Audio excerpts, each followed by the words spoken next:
Apa makna kita ratapan bagi kita yang percaya? Kita harus jujur di hadapan Tuhan. Seberapa dalam sakit yang kita alami. Seberapa sulit ekonomi yang sedang kita alami. Ngapain Pak? Nggak usah jaim sama Tuhan. Jujur saja sama Tuhan.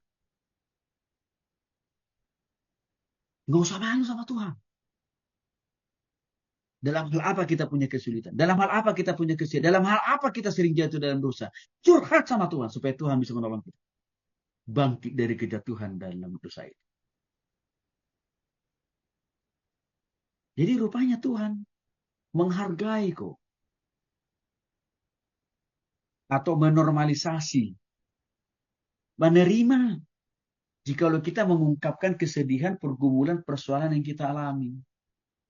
Jadi sebenarnya curhat dalam perspektif Alkitab, ya, curhat yang benar Mas ini, itu nggak dosa dalam perspektif Alkitab. Karena kenapa? Kita curhatnya sama Tuhan. Kecuali kalau saudara curhat sama orang lain lewat media sosial. Ah, itu curhat yang negatif itu. Dan itu bukan curhat yang Tuhan inginkan kita lakukan. Karena itu lebih banyak apa? Unsur negatifnya. Lebih banyak unsur dosanya di sana. Dan lebih banyak unsur kerugian yang kita alami. Tapi curhat sama Tuhan, mengadu sama Tuhan. Sangat Tuhan membuka tangan, membuka telinga untuk mendengarkan, termasuk untuk menolong Bapak, Ibu, dan saya. Ini penting. Nah, saya sudah singgung tadi pengakuan dosa menjadi perlu kita lakukan di saat kita jatuh dalam dosa. Ukurannya bukan karena tangan kita sudah lari nampar pipi orang, bukan. Di hati, pikiran, dan perasaan. Seringkali penderitaan itu sebagai akibat atau konsekuensi dari dosa yang kita lakukan. Seringkali kegagalan itu terjadi karena kesalahannya kita sendiri. Maka kita, ayo Bapak Ibu introspeksi diri ini. Jangan selalu menyalahkan dikit-dikit Tuhan, dikit-dikit Tuhan. Jangan juga sesekali kita terlalu cepat menyalahkan orang lain, keadaan. Nanti dulu. Tapi kita cepat-cepat introspeksi ke dalam diri kita sendiri dulu Bapak Ibu.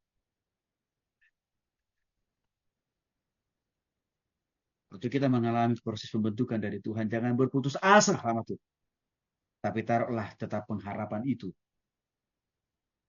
kepada Tuhan. Yang tidak pernah berubah dulu sekarang sampai selama-lamanya. Sekali lagi Bapak Ibu, kita ratapan. Mendorong kita. Ya, bagaimana kita perlu mengungkapkan segala apa yang kita rasakan kepada Tuhan dalam doa. Ya. Dan juga kitab ini mendorong kita atau memberikan kita model. Perlu meningkatkan kualitas.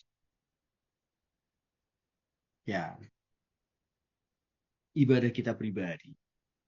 Apa itu saat teduh pribadi? Dan juga meningkatkan kualitas ibadah kita bersama. Saya sudah singgung kepada Bapak Ibu. Orang Kristen itu ibadahnya bukan hanya hari Minggu loh ya. Jangan sampai salah itu. Jadi kalau kita ditanya, orang Kristen ibadahnya berapa kali seminggu? 1 kali. Salah itu. Ibadah kita itu setiap detik, setiap menit, setiap jam, hari, minggu, bulan, tahun. Jadi nggak ada ruang yang kosong bagi kita orang Kristen untuk tidak beribadah. Nah, muncul pertanyaan, Pak Tony gimana beribadah setiap detik, menit, jam, hari, dan semua tempat? Begini Bapak Ibu. Kita itu seringkali kejebak. Makna ibadah itu liturgis. Harus sama-sama. Maka kita ujungnya berkesimpulan ibadah itu cuma 1 kali seminggu. Ukurannya gereja. Itu hanya salah satu bagian dari ibadah. Salah satu bagian kecil dari ibadah itu. Namanya ibadah kolektif, kolegial. Tapi ada namanya ibadah pribadi. Ibadah